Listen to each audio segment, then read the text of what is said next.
Hi everyone, welcome to this video about weight and balance. In this video, I'll be filling out weight and balance table for 60 miles cross country from Brookings to Huron. In this flight, I'll be flying in a Cessna 172, and for this short cross country flight, I'll be basically referring to POS to compute my average fuel consumption and understand my true year speed. Since my heading is west, I plan to fly at an altitude of 4,500 MSL, which will provide us with at least 1,000 feet clearance above any obstacle along the entire route.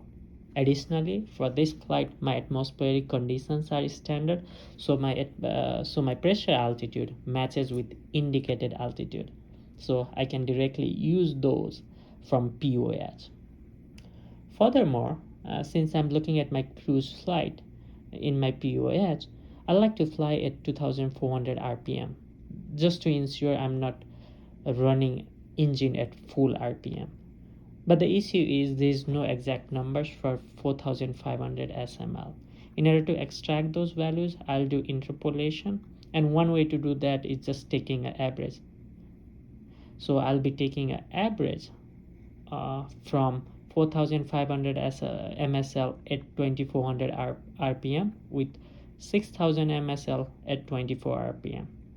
This would give me an average value at 5000 MSL, resulting at a speed of 108.5 knots and average fuel consumption of 8.3 gallons per hour.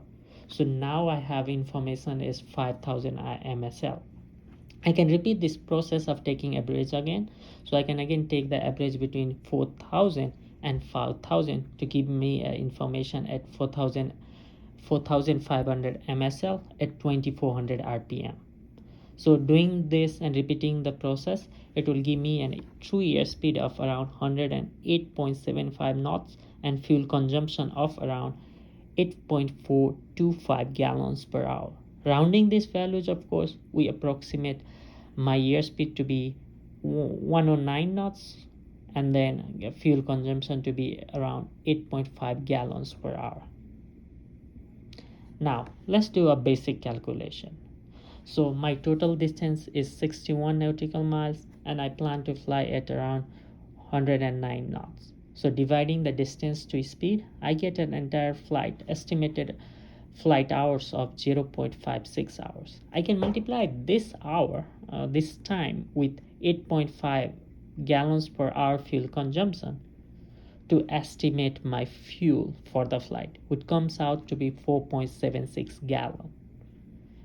I never fly with this fuel. I always carry extra. So in all my calculation, I use additional 1 hour of flight, which would be around 8.6 gallons, considering the emergencies and making sure I have that 30 minutes extra flight fuel. In addition, I also like to add some extra fuel for taxi by adding 1.4 gallons. This is from POS, giving me a total fuel, assuming emergencies and everything, is around 16.6 gallons. So with this information, I can fill out my weight and moment table. One thing to note out is this is just one way to compute my fuel. We can always fill the nav log. In this case, the wind is calm, so wind is not playing a role. But if we were to do a complete nav log, then it would give us exact fuel consumption, and we can also incorporate that into our weight and moment table. So now let's look into filling our weight and balance table. In the table, the arm values are obtained from POH. And within this table, I'm particularly interested in 3 rows titled before takeoff, before landing, and after landing. We'll be discussing more about them shortly. To provide a visual representation of these rows, I have included a flight profile on the right side with the label for both before takeoff and before landing points. Don't be confused by the after landing point. It can be considered before landing point, assuming we start consuming some of those extra fuel that might happen during the emergency situation. If that's the case, then our after landing point would shift and act as a before landing point. Just something to consider. So we can start and begin to fill the table. First one, we already know our empty weight of the plane. If we multiply the weight to the corresponding arm, we get the moment. And once we have that moment and divide that value by 1000, we obtain a result of 66.38. Similarly, since this is a solo cross-country flight with no co-pilot, I'm just multiplying my weight to the arm to get the moment. Once I have the moment, I repeat the process by dividing by 1000 to get a value of 6.66. By following the same process, we can determine the moment for rear passenger seat, in which I have my flight bag and a luggage of around 10 pounds. In baggage area 1, we have some miscellaneous weight, including wing strap of around 15 pounds, and in baggage area 2, there is a medical kit weighing around 5 pounds. For all these cases, we multiply weight by arm to get the moment and divide by 1000 to calculate the value, and we fill those values respectively. When it comes to fuel, I always opt for a full tank on every flight, no matter how short the flight is. The Cessna 172 that we're looking in this case has a total usable fuel capacity of 53 gallons. So if we multiply 53 gallons with 6, we get the weight in pounds.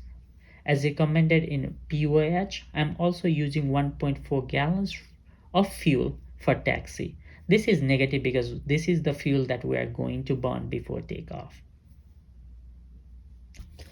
Now we can compute the total weight before takeoff by adding all the weights above it. Similarly, we can add up all the moments to obtain a value of 90.5. Since the estimated fuel burn for the entire flight is 4.76 gallons, we can compute its weight and moment. We can repeat this whole process that we have been doing over and over again to fill in the row for extra fuel and after landing. It is important to know one thing, like I mentioned earlier, after landing point can also become our before landing point depending upon how much of a fuel we end up burning, let's say in the case of an emergency. Thus, in my weight and moment graph, I always like to plot these 3 points to try to get an overall understanding of where my weight and balance lies in terms of aircraft limitation. So let's do that. In this moment and weight graph, which has been taken from a POH, the yellow shaded region represents the utility category, while the rest is basically a normal category. If we plot our 3 distinct plots, we can get 3 conclusions. First, if everything goes according to plan, we start our flight in normal category and we end up in normal category. But let's say we end up using our extra fuel, then we'll be in utility category. However, throughout all these phases of the flight, the aircraft will remain within its limitation. So it's good to go in that regard. This is how I like to do my weight and balance. Again, there are multiple ways to do weight and balance, and I encourage you to look at your POS if you got one, because usually what I notice in POS, they have a sample worked out problem for weight and balance. So give it a try. Thank you.